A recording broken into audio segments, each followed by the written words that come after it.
I mean, I must admit that taking over this house was a pretty daunting task.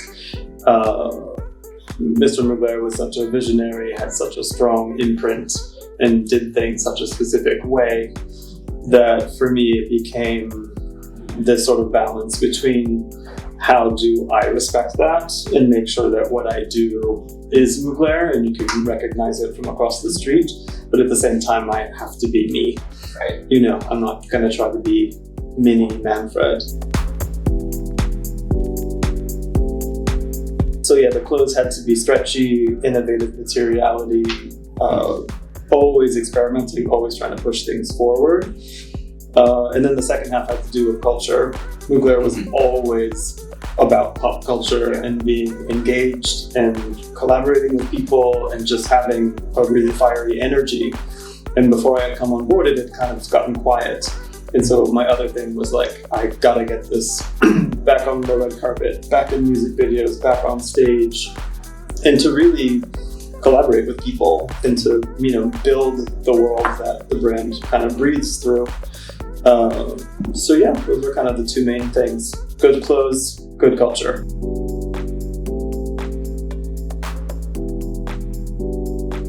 I mean, a bit of everything. I think in the very beginning, it was, very, well, holy shit, I'm working for a French fashion house was, you know, more of a pinch me moment.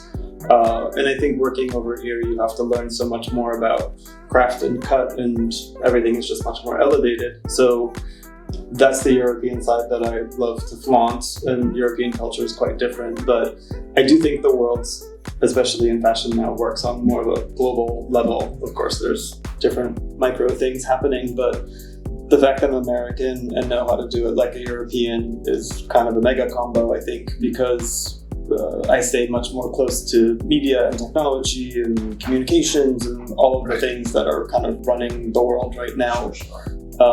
So yeah, I think doing the last film in LA was definitely like a fun idea. Like, let's take all these things that we made in Paris and let's run back to LA and let's go hard. But yeah, fashion is very different here.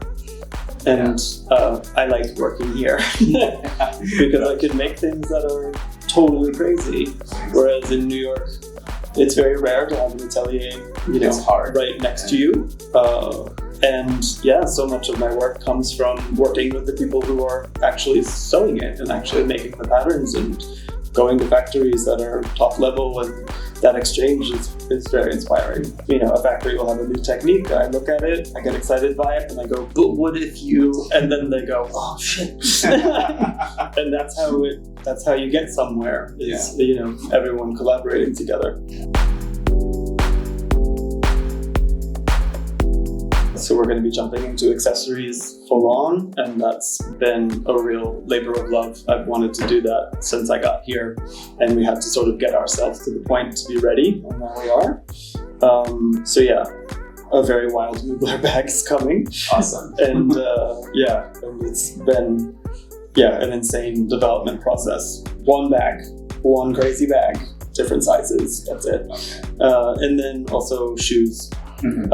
I've always designed the shoes and made the shoes for the runway, but we've never offered them commercially before, and now we are going to. So those are the two like pragmatic things, but I've been much more involved with fragrance lately. So starting to work on designing my own fragrance bottles, working on new scents, and redoing like our iconic fragrances that have been there. So that's great too, because it makes everything sort of come together and push forward together. So that's good. I don't know, love to do couture, love to design furniture, love to do lots of things. Yeah. Eyewear, there's many different possibilities. Swimwear, nothing is tabled. I think right now I feel like we've sort of maxed out with the movie, and I don't think I could actually do anything more crazy. I mean, unless the models all lit on fire while they're being filmed. We're gonna. I also miss live events, so I'm not gonna go back to the way things were. That's for sure.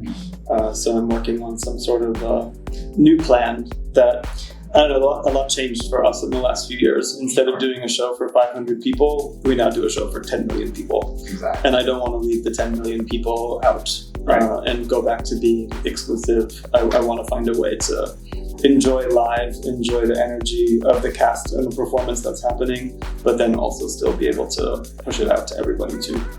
So yeah, not simple, but I've got a little bit more time to think about it. Right.